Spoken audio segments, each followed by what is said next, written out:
Why in the world are we so drawn to, whenever there's a gap and a moment in our day, to pull out the phone and look at social media? This endless expectation of productivity is crushing. These are just the acceptable drugs of our age to get through it.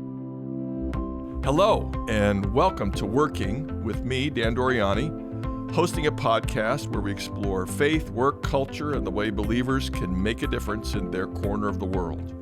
My guest today is Kelly Kapic, beloved professor of theology at Covenant College.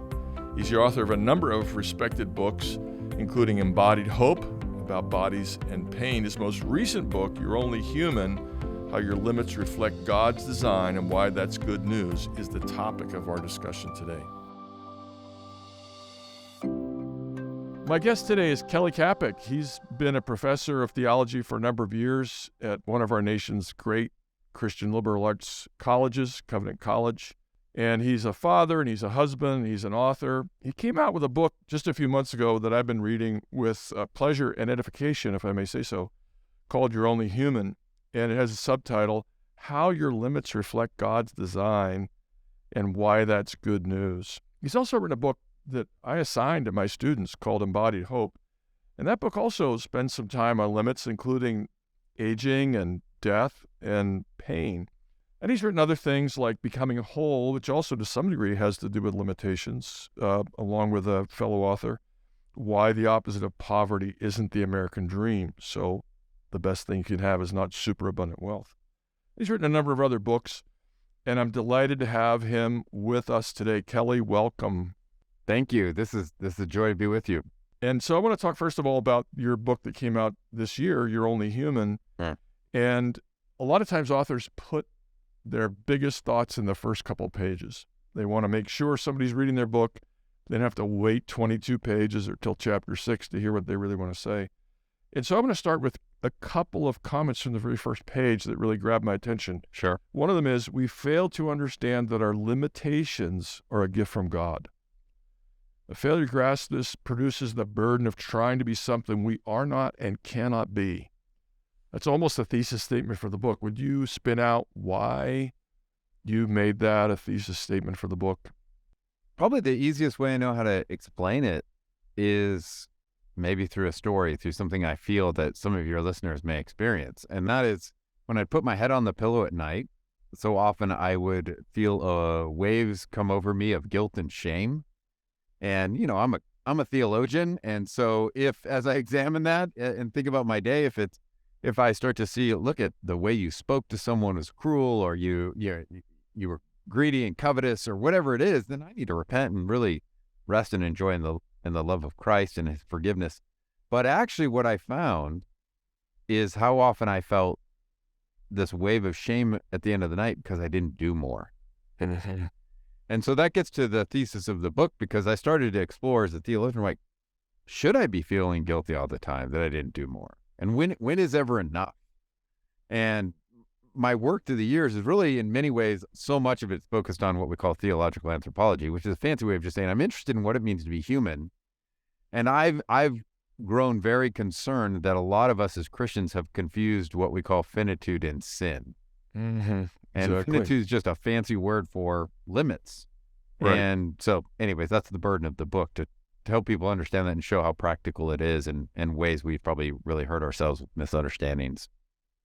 Yeah, that's great. And the way I illustrate that, Kelly, none of this makes sense to you or not, in the realm of achievement, is I've been around athletes, and some very good athletes, professional athletes, and one of my children's a pretty solid athlete. And you notice that athletes miss layups in basketball games. And you notice, my daughter, who's a very good runner, walks into walls on a semi-regular basis. Yeah. And it's not like the wall moved or the door moved. She's just finite. She was paying attention. She was listening. It's not evil to not always know where your body is in space. It's not good. You wish your body always did do what you wanted it to do, but it's not a sin. Those are great examples. But in some ways, you start to feel the moral weight of them when you move from, how we engage in our bodies, which is actually really, really important to parents. Yes. How many things should your children be doing? So part of it is it's fine we kind of say, yeah, you don't have to do everything. But actually, when you start to think, well, should your kid actually be great at 3 languages? And do they need to be good at all the sports? And what does that look like? And when your kid is not good at sports, does that mean they're a moral failure? You need to feel guilty. And it's starting to examine that. And we just have a massive problem where people with young children, people with no children, people who, all seasons of life, such a common refrain is, I'm exhausted. I'm so worn out. And so actually, I'm trying to think through those things, like, why are we pushing ourselves so hard? Why do we think the way we're inhabiting this space means we must constantly be busy doing things? Because it's not just the world out there has bought into that, but the church has kind of sanctified it. We've kind of baptized it. So really, we think if you're not doing things, you're being slothful. Yeah. Don't waste your life. And I think, well, sometimes you actually need to waste some time so you don't waste your life, which is counterintuitive. Well, that's absolutely right. And I could go different ways with this, but for one thing, the most productive people historically are often very self-critical of their lack of productivity. But then that downtime allows them to rest, recalibrate, get excited again, and then they go on a burst of activity. Sure. Occasionally people write a whole book in 8 weeks, but before and after that 8-week span, they were very unproductive. Yeah, that's right. Even berated themselves for how little they got done. But again, humans are finite. We can't just go at this highest level, this highest speed, week after week after week.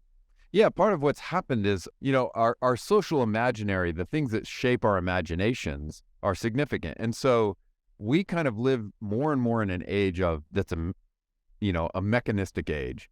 We are driven by kind of the metaphor we live by, whether we realize it or not, is basically like the cell phone that the battery wears out. We all kind of panic, but you just plug it in for half an hour, and then it's ready to go again. And that becomes our expectation for our lives. Like, you go really hard, but then you should be able to, and then you should just be able to go hard again. Yeah. Rather than like the ethics of a horse. A horse can only run for so long, and then if you're with animals a lot, like the horse, not in movies but in real life, you got to get off the horse, you got to let it rest, you got to give it. Yeah. And so our ethics kind of been shaped more by machines rather than kind of organic and animal world kind of things. And I think it's distorted our expectations of what's appropriate and healthy for humans. Can I say why I think this is complicated, just to go back to missing a layup for a second? Yeah. If you're on a sports team, you know intellectually you're not going to make every layup. Right. In case anybody's not familiar, that's a basketball term, and it means a very, very easy shot that you're supposed to make for your team. And it's not immoral to miss one, but it kind of feels immoral sometimes because you let your team down, right? Right. Oh, I see. And that's why I think that's why people get confused about finitude and sin. The other thing, of course, is that sometimes we feel guilty at night when we should not at all. But there are times when we feel guilty at night when we should. Right. Sure. Because, there are college students and others who are on their social media 6 hours or playing games 6 hours, and they should feel guilty at night. And there are people that, look at squirrel videos or cat videos for 90 minutes when they really should have been answering some email, and then they feel guilty. And I'm not saying you're saying it's simple. I know you wrote a whole book about it. It's complicated. Yeah. But we have to separate out the sinful aspects, the foolish aspects, and the totally innocent aspects. Well, yeah, and you mind if we explore that for a second? So no, I want you to explore. Yeah. Go ahead. So part of what I think, I definitely think we all waste too much time on social media and Netflix binges and stuff like that. Mm-hmm. But before I really started my research, and I've been thinking about this in some various ways for 20 years. Yeah, I can tell, by the way. Yeah. I mean, your book has that character to it of long meditation. But as I really kind of reflect, part of what changed for me is I realized like so many others, I think our natural inclination was I'll just say myself, to blame social media, to blame the Netflix binges. Mm. And where I have come to is I think actually the more interesting question I have is why in the world are we so drawn to, whenever there's a gap and a moment in our day, to pull out the phone and look at social media, or when you've got some time and all of a sudden you binge Netflix for 6 hours? Why? And where I've actually come to is certainly not the case always. But rather than seeing those as the cause of the problem, I've actually started to believe they're a sign of the problem. And that one of the reasons, not just teenagers and college students, but adults of all ages are doing those things is this endless expectation of productivity is crushing. And so these are forms of escape that allow us, they're not healthy. I mean, they could get unhealthy and then they compound the problem of, but I actually think if you, rather than blaming social media, start to go, wait, why are people doing that? This high level of anxiety, these are just the acceptable drugs of our age to get through it. I agree with you absolutely on that. And I think that when maybe 50 years ago, certainly 500 years ago, people were not clocked. You have a whole chapter on clocks. It's time, but you emphasize the role of clocks and the tyranny of productivity and time is money and opportunity costs and all the rest. And the pace of life was probably more natural to people, which included things like walking to your fields, or walking to the barn and you take care of the cow and you're working. There's no question you're working. But then you walk back to the house and you had these people had these built-in breaks. Shepherds certainly had long periods of relative inactivity, just making sure sheep or, cattle or whatever didn't wander off. Yeah, it's fascinating. So one of the areas the scholars talk about is this difference in kind of in the history of time, thinking about the concept of time and how to think about it, is they'll make a distinction between contextual time and non-contextual time. Right. And we basically live in those of us in the Western world, by and large, in non-contextual views of time. So at 11 o'clock at night, you've got an hour of work to do. You turn on the kitchen light, you open up your laptop, and you feel like, I have an hour, I should do the work. And it's non-contextual because we're not taking into account your body chemistry, the lack of light outside, that there's a baby crying in the other room, all these other things. It's just time is this thing. We even talk about, quote unquote, managing time, which is a really fascinating thing if you slow down and think about it. Whereas in the history of the world and other cultures around the world to this day, they live in contextual time. So farmers, as you were talking about, there are times of the year where they're working so many hours a day. Right. But they don't do that all the time because it's harvest time and then it's not harvest, right? Or even I think about, Christians will read about heroes in the faith and you read about, someone in the 14th century and they got up at 4 a.m. to pray and you're like, that's amazing. But if you realize they sometimes were going to bed at 8 because it was getting dark, know, and we watch these movies like, no, they had candles everywhere. Well, do you know how expensive that was? Yes, right. Right. So I just think we have lost sight of those things and how I'm not against technology, but we just don't even realize great things like electricity changing expectations, which is affecting us physically, relationally, and otherwise. Yeah. So time, historically, there were a lot of people that describe time as a river. And the idea then is, we're floating along and it's sort of regular events, but, here's the bend in the river, which is a big event, like we're getting married, we're going to have a baby, or maybe our child reaches the age where they can really help us on the farm or, in the family business. And other than that, you're just kind of flowing around and then that great event recedes and you can look back upon it, remember it, and so forth. And now we have this sort of atomistic packets. I call it the packet view of time. Like every second is a little packet and every minute's a packet. And you only have so many packets, but you have to use these packets really well.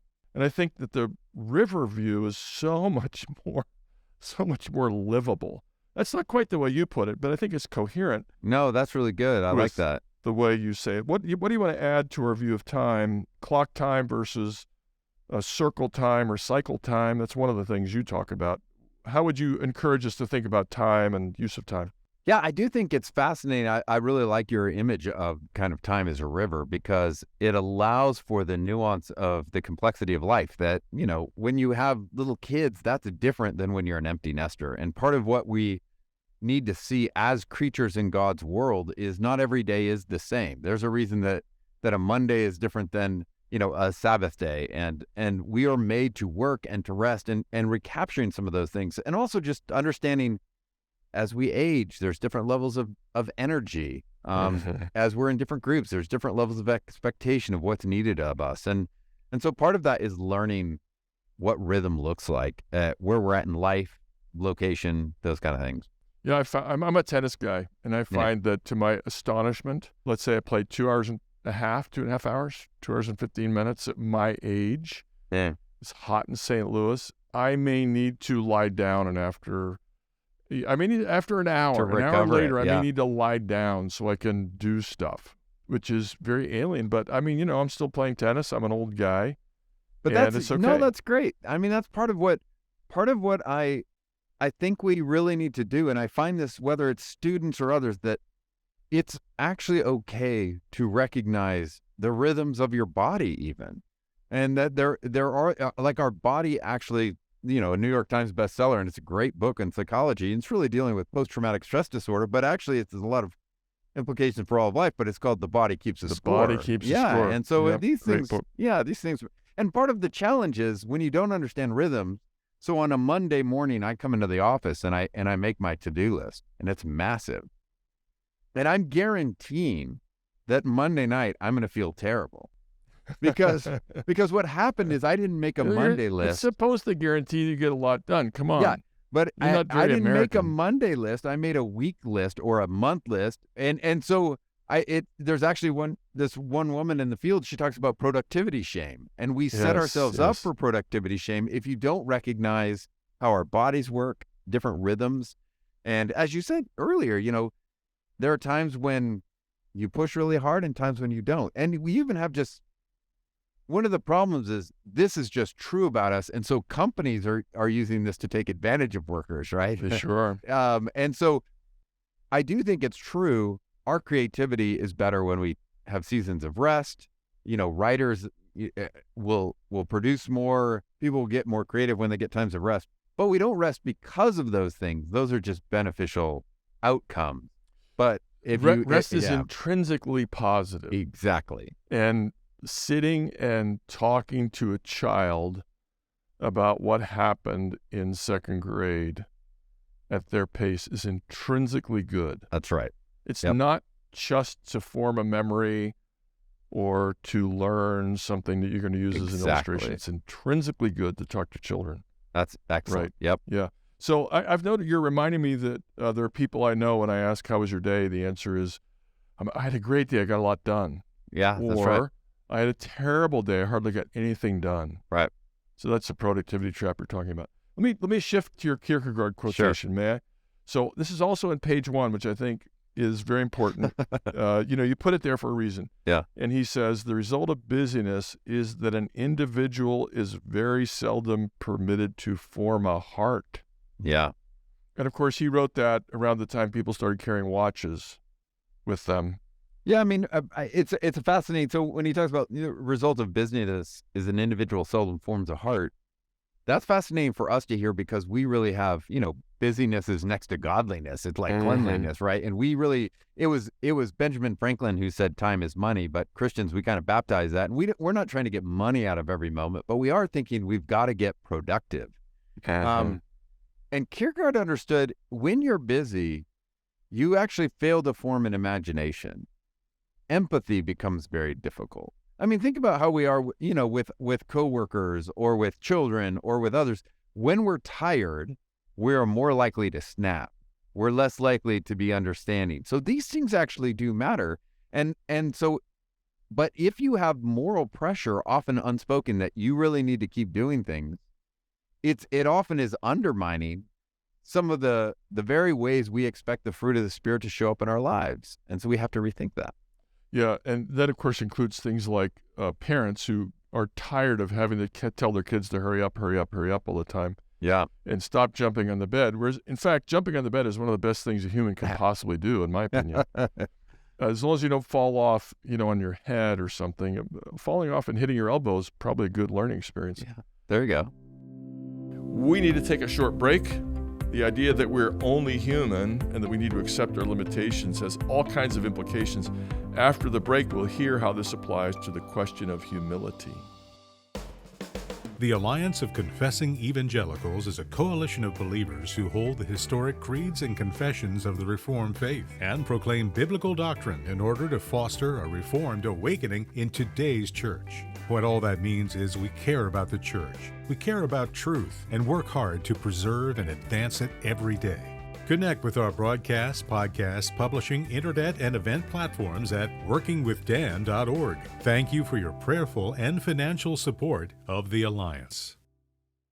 Would you please tell us some of the most important ways in which people are limited innocently? So we talked about productivity. We talked about not mastering our bodies.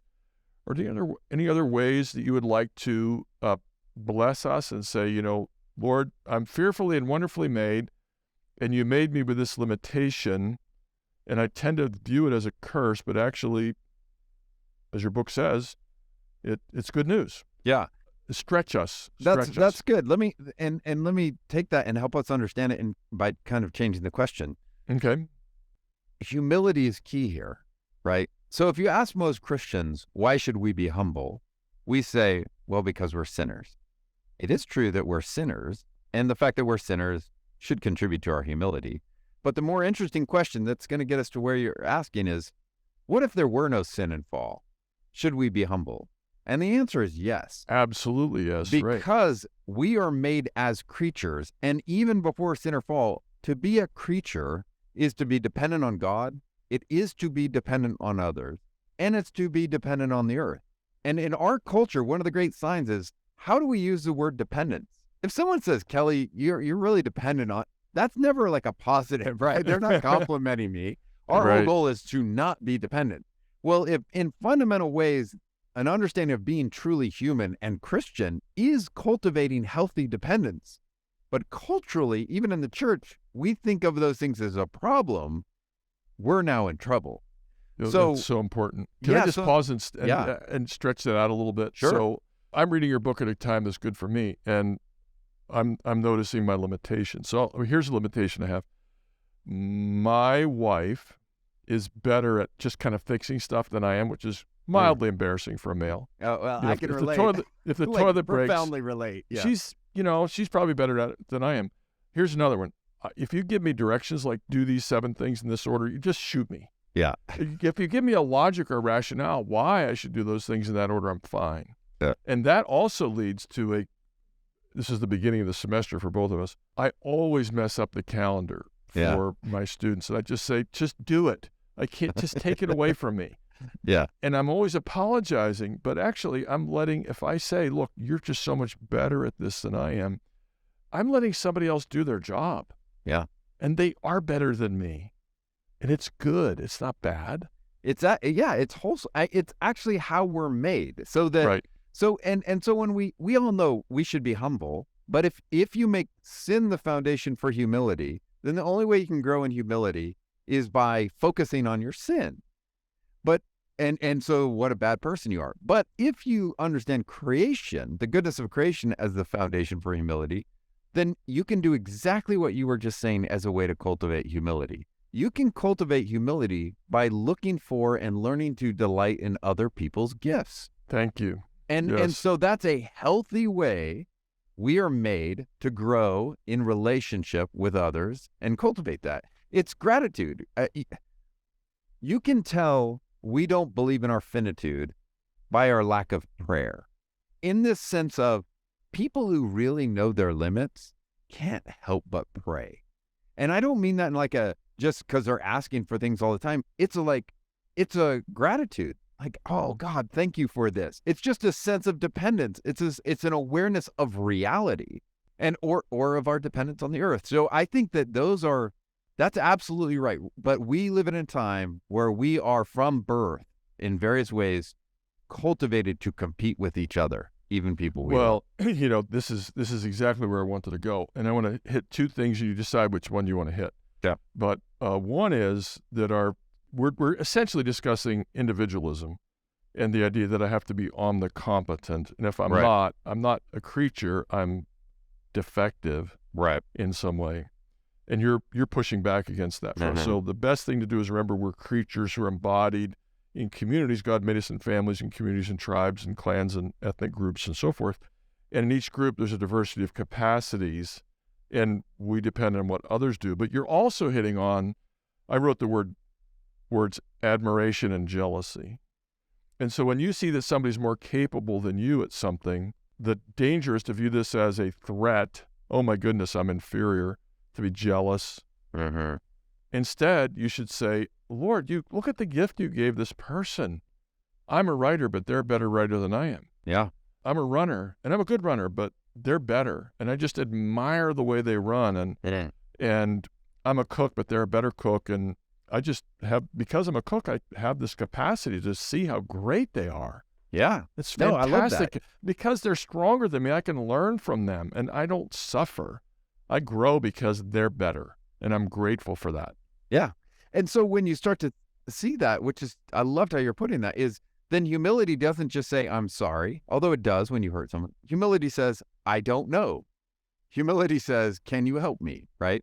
And so if I remember right, like part of your audience is really a leadership group, right? You have people that are interested. And one of the things, there's this pressure on leaders to know everything and to go alone and to make these decisions.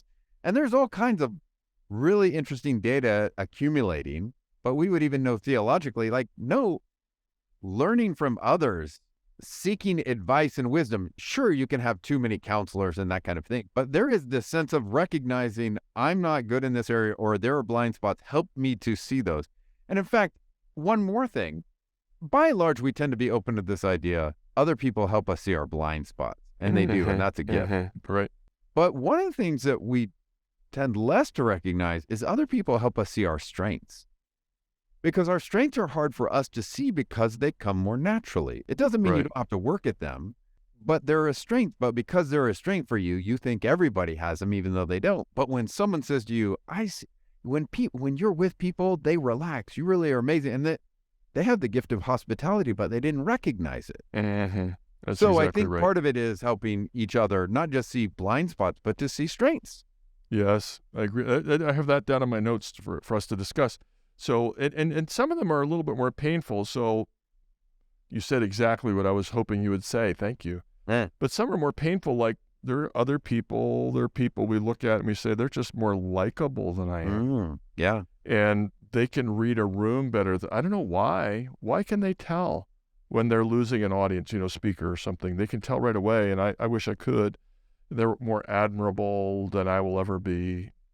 That can be painful, but you're telling us to accept that also, because you have other strengths that other people admire in you. Yeah. And it's not about, one of the potential traps is, well, then I need to be the best at something. I just don't have to be the best at everything. And the reality is, almost none of us are. What does it mean to be the best, right? That's technically one person. Right. On planet Earth, right. And as a college professor, I deal with this on a regular basis where children have been told, you're the best, you're the brightest, and part of what's happening during college is they realize, oh my gosh, I'm not the best, I'm not the brightest, I'm not even upper middle pack, right? Yeah. And so their world starts to come apart. And part of the beauty is when they start to recognize how God made them and to not feel shame about this and to cultivate gifts and definitely we need to work in areas that we're not naturally strong at. I'm not saying any of those, but this fundamentally cultivates community. Yes. And that is a good thing. Well, I agree with you. And I remember when I was in grad school and I went to a prestigious school for my PhD and I was in the room and I just, for some reason, it was like late in my first semester of my PhD studies, I'm looking around and I go, it's not just that I'm not the smartest person in the room, I'm average. Yeah, that's right. And then I had this really bad thought. I thought, ooh, I might be below average. Yeah, that's right. That's right. But if you're Harvard, Yale, Stanford, Princeton, it's okay to be in a PhD program a little below average. It's all right. You're just not the best person. Well, what I want to talk about is disease a little bit and aging. And I might invite you to tell a little part of your story and why you got into it. But, you had a certainly one of the hard things of life. And that led you to think about aging and illness and the finitude of this life. So that's your book, which I also really like, Embodied Hope. Tell us what happened in short. We don't have a lot of Sure. time left. Yeah, but yeah, yeah. I'll be quick. what happened, and what should we learn about finitude and limitations from things like disease? Yeah. The very short version is in 2008, my wife and I got married in 1993, but so we didn't have children for the first 9 years.